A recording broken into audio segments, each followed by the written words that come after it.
जब मैं प्रिपरेशन कर रहा हूँ ना, मेरे मॉक टेस्ट में नंबर नहीं आ रहे। हाँ, और मैं कब से फुल मॉक टेस्ट लगाऊं, मैं मॉक टेस्ट लगाऊं भी या ना लगाऊं। मैं कंसिस्टेंट रहें एकदम, डेली अपना कुछ न कुछ मेहनत करते रहें, पढ़ते रहें। अपनी स्ट्रेंथ और वीकनेस को आप समझिए और उसके अकॉर्डिंग काम कीजिए, क्योंकि हर एक स्टूडेंट अपने आप में अलग अलग कैपेबिलिटीज के साथ में जन्म लेता है। मैंने बच्चों को देखे कि हार्डवर्क करते हैं, हाँ, ठीक है, 1 साल टूटे, 2 साल टूटे, फिर टूट ही गए।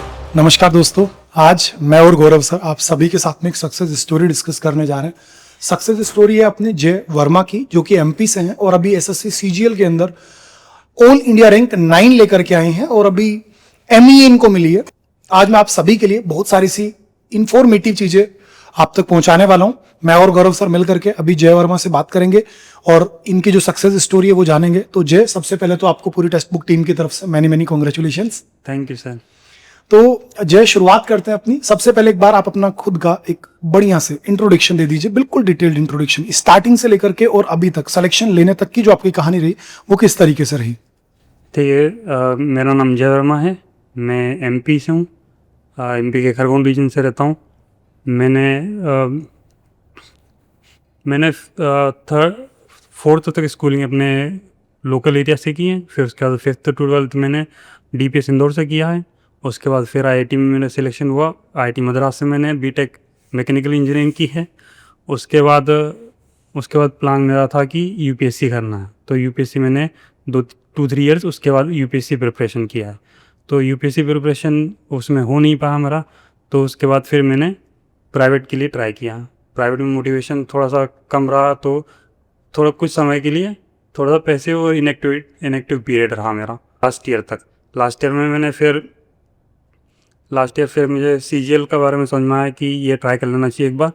तो फिर मैंने मेहनत की और फिर धीरे धीरे करके इम्प्रूव किया। स्टार्टिंग में थोड़ा टफ लगा, फिर अपने आप चीज़ें होती गई, तो आखिरी में रिजल्ट काफ़ी अच्छा रहा। I am very happy. बहुत बढ़िया जय। ये आपका कौन सा अटेम्प्ट था? This was my first attempt. Okay, it is your first attempt. तो इसमें एक चीज मुझे बताइए, आपने बताया कि मैंने पहले आईआईटी की, आईआईटी से आपने बीटेक किया मैकेनिकल इंजीनियरिंग के थ्रू, देन फिर आपने प्राइवेट सेक्टर में भी 2-3 साल आई थिंक सर्व किया। सर्व नहीं किया, केवल प्रिपरेशन की ट्राई किया। उसमें थोड़ी सी दिक्कत आई मुझे। अच्छा, उसमें दिक्कतें आई आपको, तो फिर यूपीएससी का आपके मन में मोटिवेशन आया? यूपीएससी पहले था, हाँ। वो मतलब आईआईटी के टाइम पे, जैसे आईआईटी तक तो मैं काफ़ी अच्छा पढ़ने में था, लेकिन कॉलेज जाते हैं तो फिर बाद में पढ़ाई एकदम थोड़ी सी कम हो जाती है। हाँ, बिल्कुल, बहुत अच्छा ही है। उस टाइप का पर्सन था कि थोड़ा कंट्रोल्ड एनवायरनमेंट में बेटर परफॉर्म करता हूँ मैं, तो वहाँ पे फ्रीडम वगैरह ज़्यादा हो गया, तो उस समय परफॉर्मेंस काफ़ी गिर गया मेरा। उसके बाद फिर प्लेसमेंट भी ठीक नहीं रहे, तो फिर सोचा कि यूपीएससी कर लेते हैं, एक बार नई शुरुआत करते हैं। तो फिर वहाँ पे दिल्ली कोचिंग के लिए आया मैं, तो उसमें भी फिर वो भी काफ़ी टफ पड़ा मुझे। तो जब वो चीज़ नहीं हो पाई, तो फिर थोड़े समय के लिए डिमोटिवेट काफ़ी रहा मैं। ओके ओके, तो आप ये बताइए, अभी आप खुद से कह रहे हैं कि मैं काफी डिमोटिवेट रहा, तो जब डिमोटिवेशन आपके अंदर आई तो उससे खुद को संभाला कैसे? क्योंकि बहुत सारे बच्चे यहाँ पे आकर के हार मान जाते हैं, वो गिव अप करते हैं। तो आपको वो मोटिवेशन क्या थी अंदर से कि मैं हार नहीं मानूंगा और मैं सीजीएल ही करूंगा? और आपने किया भी है। ऑल इंडिया रैंक 9 अपने आप में एक बहुत बड़ा, अपने आप में एक टारगेट है जो कि आपने अचीव किया है ना? तो आप बताइए कि आपको वहां पर मोटिवेशन कैसे आया जब आप खुद से डिमोटिवेट हो रहे थे? ऑल इंडिया रैंक 9 तो मतलब ऐसा ही अचीवमेंट है जो मैंने सोचा नहीं था कि होगा। करना था, मतलब कुछ न कुछ कोई न कोई पोस्ट लेनी थी। लास्ट ईयर एज काफ़ी हो रही थी, 29 हो गया था। काफ़ी पीरियड से मेरी कोई जॉब नहीं लगी, कुछ काम नहीं किया था, तो सोचा कि ये ट्राई करें, 1-2 महीने अच्छी से मेहनत कर लें, मतलब इसे ही करके देखें। तो धीरे धीरे करके चीज़ें हो गई अपने आप। बहुत बढ़िया। गौरव सर, आप क्या पूछना चाहेंगे? मैं ये कहना चाहूँगा, जैसे जय आपने कहा कि आपने आईआईटी किया, फिर यूपीएससी की प्रिपरेशन की, दैट प्राइवेट के लिए ट्राई किया, बट गए नहीं आप वहाँ पर, और फिर उसके बाद एसएससी सीजीएल की तरफ आपने मूव किया। हाँ। तो आपने एसएससी सीजीएल के बारे में कहाँ से जानकारी आपको मिली हो? जैसे यूपीएससी होती है, हर किसी को पता होता है, उसके नीचे कुछ एग्ज़ाम्स होती है, धीरे धीरे नाम आते रहते हैं, जैसे सीजीएल होता है। तो मेरे दिमाग में कभी भी पहले से था कि सीजीएल भी एक एग्ज़ाम होती है, तो लास्ट कभी अगर गवर्नमेंट करना होगा तो ये चीज़ एक बार तो करनी होगी ट्राई। तो और मेरे ब्रदर वगैरह को भी, कुछ उनके दोस्त वगैरह हैं वो जो दे रहे थे अटैम्प्ट, तो वहाँ से भी सुना था मैंने। तो जैसे अभी आपने बताया कि यूपीएससी में बहुत ज़्यादा वो हो गया, फिर डिमोटिवेट हो गए, तो इस शंका को आपने दूर कैसे किया कि आपको ये शंका नहीं हो कि एसएससी सीजीएल में भी होगा या नहीं होगा, और अगर ऐसा था तो वो दूर कैसे किया? मैंने पहले मॉक टेस्ट या प्रीवियस ईयर पेपर देख के देखे, पैटर्न काफ़ी फेमिलियर सा था, मतलब चीज़ें मैथ्स था, रीजनिंग था, इंग्लिश था, जीके था। जीके यूपीएससी में थोड़ा सा किया है तो ज़्यादा टफ नहीं था जीके, लेकिन इंग्लिश मैथ्स काफ़ी डुएबल लगा, बहुत ऐसा लगा कि हो जाएगा इसमें, मतलब मेहनत करूँगा तो बहुत अच्छा भी कर सकता हूँ। तो मैं ऐसे कह सकता हूँ कहीं ना कहीं जो है ये नेचर का एक प्लान रहता है कि आपको आईआईटी कराता है। आईआईटी वाले बच्चों की मैथ्स बहुत अच्छी होती है। हाँ। और since you are from mechanical engineer, क्योंकि मैं भी मैकेनिकल हूँ, तो मुझे पता है कि बच्चों की मैथ्स बहुत अच्छी होती है। और कहीं ना कहीं आप पहले से ही ट्रेंड होते हुए आ रहे थे, जिसकी वजह से आपको एसएससी सीजीएल फेमिलियर लगा। हाँ बिल्कुल। तो अब आने वाले जो बच्चे हैं जो फेमिलियर नहीं हैं, वो अपने आप को कैसे मोटिवेट करें और कैसे डिसिप्लिन रखें कि वो सिलेक्शन ले सके? कुछ चीज़ें जैसे एज के साथ आई थी, मेरी इंग्लिश हमेशा से इतनी अच्छी नहीं थी, तो ओवर द टाइम जैसे इंग्लिश कंटेंट वगैरह देखना है, ये सब चीज़ों से हो जाता है। तो आप मैथ्स लंबे टाइम तक करते रहेंगे तो हो सकता है आप भी काफ़ी फेमिलियर हो जाए, काफ़ी अच्छा हो जाए उसमें। ओके, और आप बच्चों को जीके जीएस के लिए कैसे सजेस्ट करते हैं? जो आपके अभी छोटे भाई बहन मान के चलिए आज इस वीडियो को देख रहे हैं, उन बच्चों को आप क्या मैसेज देना चाहेंगे कि जीके जीएस को इस तरीके से पढ़िए? जीके स्टार्टिंग में तो काफ़ी रैंडम सा लगा, मतलब 25 क्वेश्चन आते हैं 100 में से, और मैं एससी कैटेगरी से हूँ तो मुझे इतना इम्पोर्टेंट नहीं लगा कि वो उसमें मुझे बहुत अच्छा करना है क्वालिफाई करने के लिए टीयर 1 के लिए। टीयर 2 में सोचा रखा था कि हाँ स्टार्टिंग से मैं मेथोडिकली उसको अच्छे से पढ़ूंगा और उसमें भी अच्छा स्कोर करने की कोशिश करूँगा। धीरे धीरे के उसमें लेकिन जीके पढ़ना थोड़ा सा मुश्किल लगता है, टफ सा पड़ता है, तो धीरे कुछ बुक्स भी खरीदी मैंने, एक जीके की बुक्स खरीदी थी, तो उसमें ज़्यादा पढ़ नहीं पाया था मैं। आखिरी में कुछ वीडियोस, शॉर्ट वीडियोस मैंने टॉपिक वाइज देखी और फिर उससे किया। जनरली मेरा स्कोर जितना आया मैंने सोचा नहीं था जीके में इतना अच्छा स्कोर आएगा। तो मतलब अभी तो पता नहीं फाइनल की स्कोर क्या है, लेकिन 22 अटेम्प्ट किए थे मैंने, उसमें शायद 2 गलत गए थे। तो ज़्यादातर तो उसमें से एजुकेटेड गेसेस थे, कुछ लक था, कुछ और ज़्यादा लक था उसमें, मतलब वही कह सकते हैं। ओके, तो जय एक चीज मैं आपसे और पूछना चाहता हूँ। अभी आपने जैसे मुझे आपकी बातों से मालूम चल रहा है कि आपने डेडिकेटेड होकर के तो 1 से 1.5 साल ही तैयारी की है सीजीएल की। सीजीएल की तैयारी बोले तो मैंने जून में ही स्टार्ट की। पिछले साल जून में स्टार्ट की और अब की बार भाई ऑल इंडिया रैंक 9 लगे। हाँ तो 9 तो बहुत, मतलब 9 तो एक्सपेक्टेड बिल्कुल भी नहीं था। हाँ बिल्कुल यार। तो आप थोड़ा सा मुझे बताओ आपका रूटीन क्या था? मॉर्निंग्स में जगने से लेकर आप किस तरीके से टाइम टेबल फॉलो करते थे?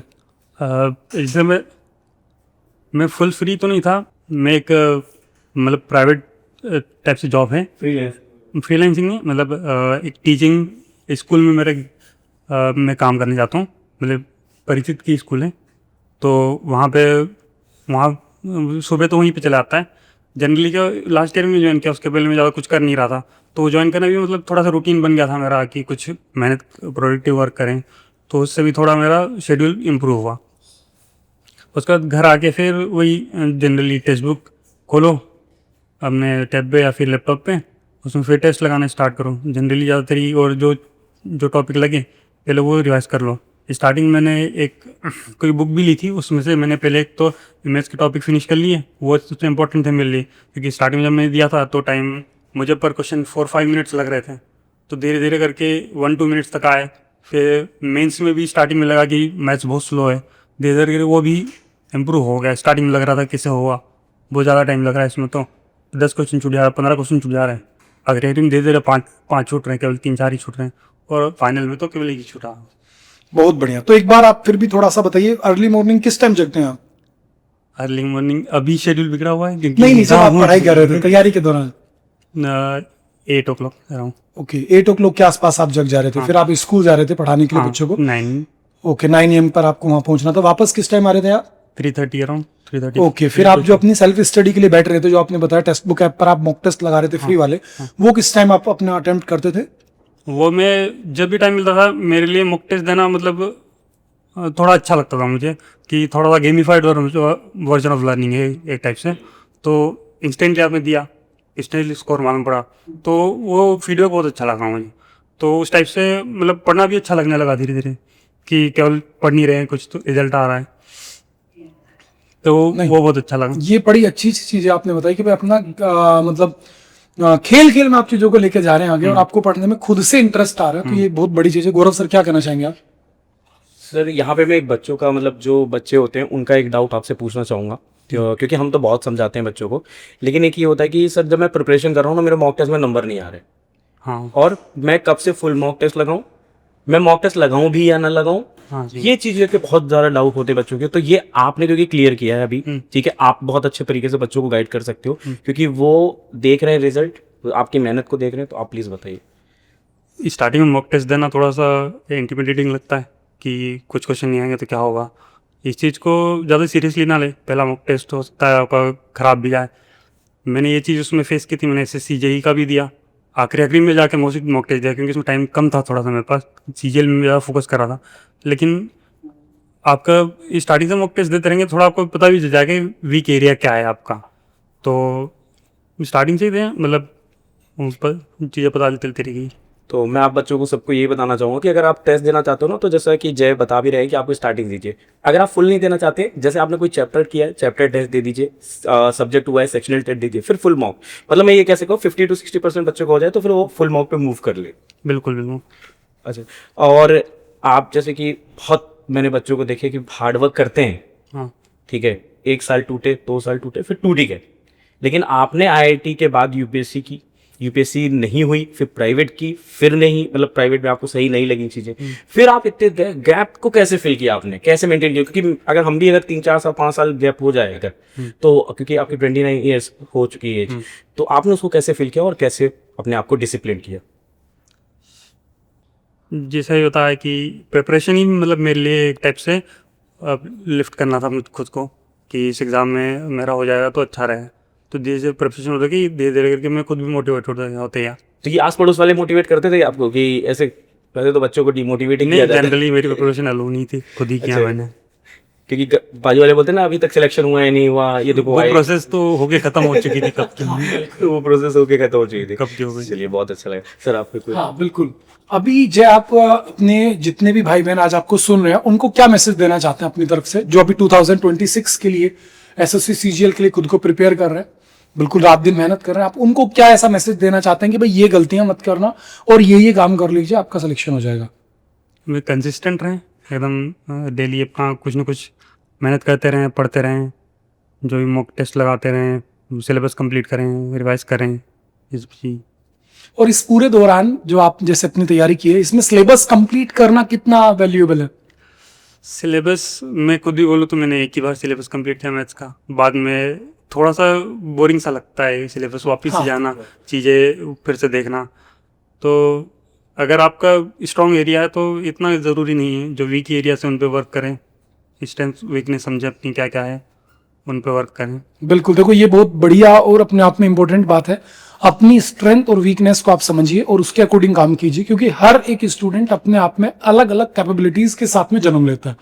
हर किसी की learning capacity, catching power same नहीं होती है।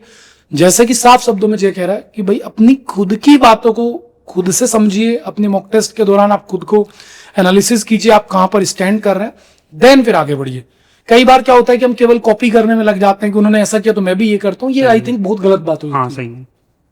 तो अपने अकॉर्डिंग आप अपनी स्ट्रेटेजी बनाइए, अपने अकॉर्डिंग अपना टाइम टेबल बनाइए, क्योंकि ये एक ऐसी लड़ाई है जिसमें हर किसी की लड़ाई अलग अलग कॉम्पिटिटर से, और कॉम्पिटिटर उनके अंदर खुद बैठा हुआ है। किसी बच्चे की लड़ाई है आलस से, तो किसी बच्चे की लड़ाई है मैथमेटिक्स से, किसी बच्चे की लड़ाई है इंग्लिश से, तो किसी को जीके से लड़ना पड़ रहा है। तो इस तरीके से आप अपने आप को तैयार कीजिए। बाकी आप देख सकते हैं जय आपके सामने है, केवल 8 महीने के अंदर ऑल इंडिया रैंक 9 लेकर के आज MEA के थ्रू इनको अपना पोस्टिंग मिली है। और ये सबसे अपने आप में एक बड़ी मोटिवेशन है कि अगर आप डेडिकेटेड होकर के काम करते हैं तो डेफिनेटली आपको सिलेक्शन मिलता है। हालांकि इसमें भी मैं कहानी बताना चाहता हूं, इन्होंने IIT की हुई है, तो नो डाउट इनके जो बेसिक्स हैं वो ऑलरेडी क्लियर रहे होंगे, इनका बेस बहुत स्ट्रॉन्ग रहा होगा, इसलिए इन्होंने इतने कम समय में कर लिया। बट इसका मतलब ये नहीं कि आप नहीं कर सकते, आप भी कर सकते हैं, बस आप थोड़ा सा डेडिकेटेड होकर के चीजों को आगे लेकर के जाएं। तो जय, इसके अलावा अगर मैं आपसे बात करना चाहूं तो आपकी जो फैमिली बैकग्राउंड है, थोड़ा सा एक बार फैमिली बैकग्राउंड के बारे में बताइए। My father is a government teacher. My Okay. mother is a housewife. My younger brother, who is just a couple of years old, younger than me, works in a remote job from home itself. Okay okay okay, ठीक है। इसी के साथ ही साथ आपके according जो online classes हैं उनकी इंपॉर्टेंस क्या है बच्चे की प्रिपरेशन में? ऑनलाइन क्लासेस अगर आप आपके पास लंबा टाइम है, अगर आप सोच रहे हैं कि मुझे तो अगले साल या उसके अगले साल मतलब 2-3 साल में अगर करना है या फिर 1 साल में करना है, तो उसके लिए काफ़ी अच्छा प्लेटफॉर्म हो सकता है। आप कोचिंग करनी होगी, स्ट्रक्चर तरीके से आप कर सकते हैं, मेथोडिकली कर सकते हैं। मेरे पास इतना टाइम नहीं था कि मैं मेथोडिकली हर लेक्चर को, हर सब्जेक्ट को जाके करूँ।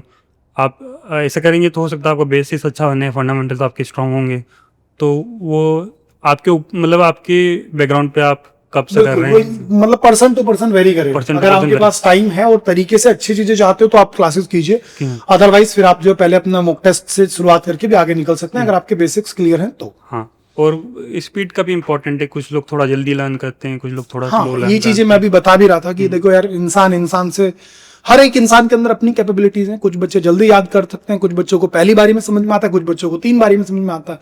तो इसलिए आप अपने आप को कंपेयर ना करें किसी से भी, आप अपनी तैयारी को बस कंसिस्टेंट रखें, आप डिसिप्लिन्ड रहें, और over a period of time definitely आप भी सिलेक्शन लेंगे। और एक दिन हम तो ये चाहते हैं कि आपका भी हम पॉडकास्ट करें, ऑल इंडिया लेवल पर आपकी हम जो ये पहचान है वो सब तक पहुंचाएं, और आप भी अपने माता पिता की जो फिक्र है उसको फक्र में बदलें, और ये दिन आप सभी के जीवन में जल्दी से जल्दी आए।